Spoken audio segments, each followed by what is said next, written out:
ang tingin ko, magiging kampanya ito na ang taong bayan mismo ang gagalaw. Yes, dahil nasubukan na itong desisyon niya na proseso na sa maraming mga challenges na pinagdaraanan at alam niya mismo, Prof, yung magiging kahihinatnan ng kanyang desisyon ngayon bilang isang vice presidente. Kaya nga sa Bisaya, Prof, parang ang tawag namin yan, lunod patay na, binabanatan ka na, magpabanat ka na ng magpabanat kasi alam mo naman na yan talaga ang gagawin nila sa darating, lalo na't malapit na ang 2028 elections. Ngayon pa lamang ay alam natin at kayo mismo nagsasabi na sa marami natin mga panayam na pinaghahanda na itong darating na eleksyon. Oo, tama yan, MJ, no? Ibuhos na nila kung anong gusto nilang ibuhos. Pero sa tingin ko, hindi tatahimik ang ating Vice Presidente. Itong kanyang pahayag ay hudyat na ready siya, dedepensahan niya ang pangalan niya, at dedepensahan niya ang taong bayan. Kaya humingi na siya ng tawad sa taong bayan eh. Hindi mo siya humihingi ng tawad dyan sa mga nakaupo. Diba? Wala rin siyang sinabi tungkol sa tatay niya. 'Di ba? Ang lahat sinasabi, hindi gaganti yan. Pero pinababayaan niya yung proseso dahil ang sabi nga niya previous to this pahayag, hindi siya ang hihingi ng tulong sa Pangulo dahil ang gumawa ng problema sa tatay niya ay ang Pangulo. So sila ang dapat mag-resolve nun. Tama naman yon. Opo. Pero makikita mo kung yung administrasyon went to that far para lamang siya durugin, they will do whatever para siguraduhin na siya ay hindi na contender sa 2028.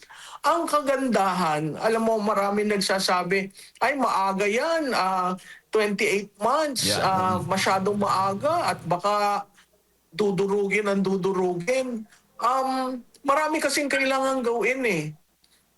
Wala siyang partido, wala siyang pondo, di ba?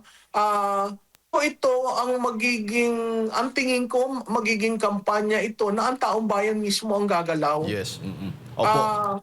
At parati ko ang sinasabi, ang 2028, dyan sa mga kongresista na na-involve sa nakawan ng 1.5 trillion, ang sinasabi ko sa inyo, this is an anti-incumbency campaign for 2028. Opo. Tingnan natin kung sinong tatayo sa dulo.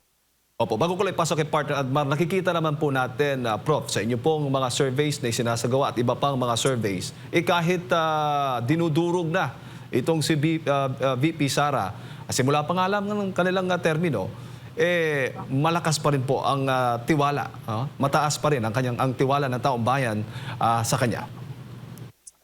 Oo, Jade, alam mo, kahit ano namang survey firm hindi lang yung amin no?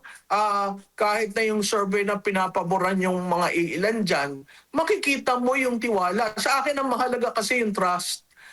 Yung tiwala. Kung mataas ang tiwala mo, madali mo ma-convert yan sa boto, sa preference. So, nag-nosedive. Hindi naman nosedive, bumaba, incrementally bumaba. At yun ay dahil sa pagbanat sa kanya. At siguro yung merong instances dyan na sinagot niya dahil sa galit niya. Alam mo si Vice Presidente kasi normal na tao, you see what you get, 'di ba? Siya 'yon. So kung galit siya, galit siya. Kung gusto niyang sabihin na may diin, sasabihin niya.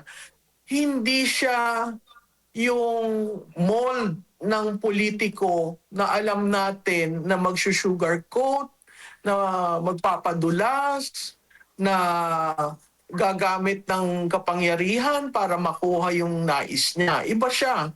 Kaya ang hirap intindihin, sabi nga ni Congressman Erice, natatakot daw kahit daw yung mga taga-civil society group, no? Natatakot ka dahil hindi mo kinikilala.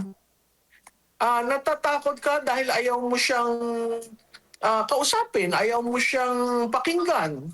Natatakot ka dahil nabubuo yung mga pananaw na ilinagay sa utak ninyo na si Sara Duterte ganito, ganyan, ganyan. At mas malala pa sa tatay. So, yung myth na yan, na sinabi rin ng tatay niya, di ba, creates that image. Pero kung makilala mo siya, makausap mo siya, diretsong tao. Hindi nga magbi-meeting ng pagkahaba-haba eh. Sasabihin talaga sa'yo.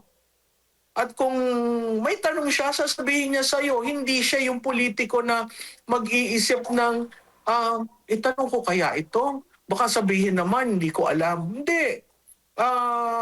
So she is not in the mold of previous politicians. Kaya hindi maintindihan nung nasa kabila. Pero yung supporter niya, alam mo, ang isa pa, Jade, na magandang nangyari, lumakas ang ground dahil sa announcement niyang ito. Ngayon may leader na ang anti-Marcos bloc.